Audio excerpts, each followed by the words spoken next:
یہ آپ کا سلسلہ جاری رہتا، نہ جانے آپ کو کہتے ہیں نا وہ جانتے ہیں بولیاں سب کی، وہ ہر ایک کی بولی سمجھتے ہیں۔ مدینے کی اس سرزمین نے نہ جانے خدا کی بارگاہ میں کیا دعا کی ہے کہ وہ اپنی قسمت پر رش کر رہی تھی کہ دن میں کئی مرتبہ مصطفیٰ اس کے اوپر چلتے تھے، حضور اس پہ اپنے قدم رکھتے تھے۔ وہ مدینہ جو سرکار کے قدم رکھنے سے حرم بن گیا، وہ مدینہ جو سرکار حضور علیہ السلام نے فرمایا کہ حضرت ابراہیم علیہ السلام نے جب خانہ کعبہ تعمیر کیا نا، حضرت ابراہیم علیہ السلام نے اللہ کی بارگاہ میں دعا کی۔ کیا دعا کی کہ بار الہ اس خانہ کعبہ کو، تیرے گھر کو میں نے تعمیر کر دیا، اور جب حضرت ابراہیم علیہ السلام نے خانہ کعبہ کی دیوار میں حجر اسود کو فٹ کیا نا، تو حجر اسود سے ایک نور نکلا، اور وہ نور خانہ کعبہ کے چاروں طرف پھیل گیا۔ ہر رات کا ٹائم تھا، حدیث کے اندر آتا ہے کہ چاروں طرف روشنی ہی روشنی ہو گئی، حد نگاہ تک روشنی تھی۔ تو حضرت ابراہیم علیہ السلام نے دعا کی کہ بار الہ یہ جو حجر اسود کا نور جو خانہ کعبہ کے چاروں طرف پھیلا ہوا ہے، جہاں جہاں تک یہ نور ہے اللہ اس سارے ایریے کو حرم قرار دے۔ آپ نے دیکھا جب خانہ کعبہ میں جاتے ہیں تو نشان لگے ہوئے حدود حرم کے۔ وہ حدود حرم کیا ہے؟ حدود حرم وہ ہے کہ وہاں تک حضرت وہ حجر اسود کا نور تھا۔ یہ حجر اسود کہتے ہیں کالے پتھر کو، یہ کالا پتھر نہیں تھا، یہ اصل میں حجر ابیض تھا، یہ سفید پتھر تھا۔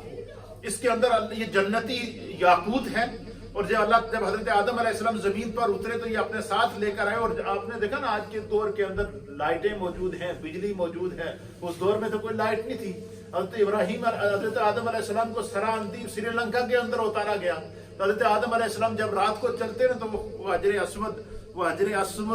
ابیض وہ جنتی یاقوت وہ پتھر اپنے ہاتھ میں رکھتے، اس سے نور نکلتا تو پورا ایریا روشن ہو جاتا، اس کی روشنی میں رات کو سفر کیا کرتا۔ پھر یہ خانہ کعبہ کے اندر جب حضرت ابراہیم علیہ السلام نے نصب کیا تو اس کے بعد پھر کیا ہوا؟ پھر اس حجر اسود کو اللہ نے اس کے اندر وہ برکات رکھی ہیں کہ اس کو میرے سرکار نے بوسہ دیا۔ سرکار کے بوسے سے اس کے اندر اللہ نے وہ برکات پیدا کر دی کہ جو بھی وہاں حج کے لیے یا عمرے کے لیے جاتا ہے، جو اس کو سامنے سے استلام کر دے، اگر وہاں پہنچ نہیں سکتا تو سامنے اس کی طرف اشارہ کر کے اپنے ہاتھوں کو چوم لے، وہ اشارہ کرتے ہی انسان کے گناہوں کو اپنے اندر جذب کر لیتا، جیسے میگنیٹ ہوتا ہے۔ پھر اسی طریقے سے جب جو ہے وہ کوئی اس کو بوسہ دے دے تو وہ گناہوں کو چوس لیتا ہے اپنے اندر، اس وجہ سے گناہگاروں کے گناہوں کو چوس کے جذب کر کے وہ کالا ہو گیا۔ تو حضور علیہ السلام نے جو ہے وہ جب مدینے کے اندر قدم رکھا تو مدینے کی مٹی کے اندر اللہ نے شفا پیدا کر دی اور مدینہ طیبہ اور طابہ بن گیا۔ تو حضور علیہ السلام نے حضرت جابر رضی اللہ تعالیٰ عنہ کہتے ہیں کہ سرکار دو عالم صلی اللہ تعالیٰ علیہ وسلم کو اللہ نے اپنا مقام جب دکھایا نا، تو جب کسی شخص کو کوئی مقام ملے، کوئی عزت ملے، کوئی عظمت ملے، تو ہر ایک کی یہ خواہش ہوتی ہے کہ میں اپنے اس اعزاز کو دوسروں کے آگے بیان کروں۔ جب سرکار کو اللہ نے آپ کی عظمت، آپ کا مقام دکھایا، حضرت جابر کہتے ہیں سرکار منبر پر تشریف لائے، سامنے صحابہ بیٹھے ہوئے تھے، حضور کو اللہ نے جو مقام عطا کیے، سرکار نے آ کر اپنے مقام، اپنی حمد، اپنی ثنا، اپنی عظمت، اپنی رفعت کو اپنی زبان سے خود بیان فرمایا۔ کیوں خود بیان فرمایا؟ تاکہ قیامت تک آنے والی میری امت کو میرے فضائل، میرے مناقب، میری عظمتیں بیان کرنا ان کے لیے سنت بن جائے۔ اور وہ مقام کیا؟ اس حدیث کو سن کے ہم ذکر کرتے ہیں۔ حضرت جابر کہتے ہیں کہ ان النبی صلی اللہ تعالیٰ علیہ وآلہ وسلم کہ سرکار دو عالم صلی اللہ تعالیٰ علیہ وسلم کی مجلس لگی تھی، صحابہ اکرام ہدایت کے ستارے حضور کی مجلس میں بیٹھے تھے۔ سرکار دو عالم صلی اللہ تعالیٰ علیہ وسلم نے صحابہ کو مخاطب کر کے فرمایا، حضور نے فرمایا انا قائد المرسلین ولا فخر۔ حضور نے فرمایا کہ خداوند قدوس نے جتنے کم و بیش 1.25 لاکھ انبیاء اور مرسلین دنیا میں بھیجے ہیں، اللہ نے مجھے ان تمام کا قائد بنا کر بھیجا ہے۔ یہ میرے رب کا مجھے اتنا بڑا اعزاز ہے، پر میں اتنا بڑا اعزاز ملنے کے اوپر بھی میرے اندر کوئی تکبر نہیں ہے، کوئی فخر نہیں ہے، میں پھر بھی اللہ کا شکر ادا کرتا ہوں۔ پتہ چلا کہ کسی کو اگر کوئی عزت مل جائے، اعزاز مل جائے، دنیاوی اعتبار سے، اخروی اعتبار سے، کسی بھی اعتبار سے، تو بجائے اس کے کہ اس کے اندر تکبر آئے، اس کے اندر عاجزی آنی چاہیے، کیونکہ یہ سنت مصطفیٰ ہے۔ حضور نے فرمایا انا قائد المرسلین ولا فخر، کہ میں رسولوں کا قائد ہوں، مجھے اس پر کوئی فخر نہیں ہے۔ پھر سرکار نے فرمایا وانا خاتم النبیین ولا فخر، میرے رب نے مجھے ایک اور اعزاز عطا فرمایا، وہ اعزاز کیا عطا فرمایا کہ حضرت آدم علیہ السلام سے لے کر حضرت عیسیٰ علیہ السلام تک انبیاء اپنے اپنے دور کے اندر آتے رہے، لیکن حضور فرماتے ہیں کہ جب میں دنیا میں آیا تو رب نے مجھے خاتم النبیین بنا کر بھیجا، والا اتنا بڑا اعزاز اللہ نے مجھے عطا فرمایا کہ میرے ذات پہ اللہ نے نبوت کو ختم کر دیا، میری ذات پر اللہ نے مرتبوں کو ختم کر دیا، میری ذات پر اللہ نے رفعتوں کو ختم کر دیا، میری ذات اور میرے نام اور میرے اعزاز اور میرے ذکر کو اللہ نے اس حد تک بلند کر دیا کہ اس کو مخلوق کا محتاج نہیں رکھا، بلکہ خود فرما دیا وَرَفَعْنَا لَكَ ذِكْرَكَ کہ حبیب آپ کے لیے ہم نے آپ کے ذکر کو بلند کر دیا۔ تو حضور فرماتے ہیں کہ وَأَنَا خَاتَمُ النَّبِيِّينَ وَلَا فَخْرَ، میں تو آخری نبی ہوں، مجھے اس پر کوئی فخر نہیں ہے۔ پھر میں خدا کا شکر ادا کرتا ہوں۔ پھر سرکار دو عالم صلی اللہ علیہ وسلم نے فرمایا وَأَنَا أَوَّلُ شَافِعٍ وَمُشَفَّعٍ وَلَا فَخْرَ، حضور نے فرمایا کہ قیامت کا دن ہوگا، حضرت آدم بھی اپنی امت کے ساتھ موجود ہوں گے، عیسیٰ علیہ السلام بھی اپنی امت کے ساتھ موجود ہوں گے، موسیٰ علیہ السلام بھی اپنی امت کے ساتھ موجود ہوں گے، کموں پہ 7 لاکھ انبیاء اور مرسلین اپنی اپنی قوموں اور امتوں کے ساتھ موجود ہوں گے۔ حضور نے فرمایا لیکن اس تمام میدان محشر کے اندر حضور علیہ السلام فرماتے ہیں کہ مقام محمود لگے گا، اس مقام پر اللہ مجھے بٹھائے گا، اور سرکار فرماتے ہیں کہ اول شافعین، سب سے پہلے میں وہ شخص ہوں گا آخرت میں کہ میری شفاعت قبول کی جائے گی، مجھے شافع مقرر کیا جائے گا اور میری شفاعت کو اللہ کی بارگاہ میں مقبول کیا جائے گا۔ حضرت آدم علیہ السلام سے لے کر حضرت عیسیٰ علیہ السلام اور نبی پاک کی امت تک ہر مومن جو دنیا میں آیا اس کو سرکار کی شفاعت نصیب ہوگی۔ یہی وجہ ہے کہ امام اہل سنت امام احمد رضا خان محدث بریلی رحمۃ اللہ علیہ کے بھائی حضرت امام حسن رضا خان صاحب رحمہ اللہ علیہ اس منظر کو، اس حدیث کا منظر کشی کرتے ہوئے بیان فرماتے ہیں کہ بس اتنا سبب ہے انعقاد بزم محشر کا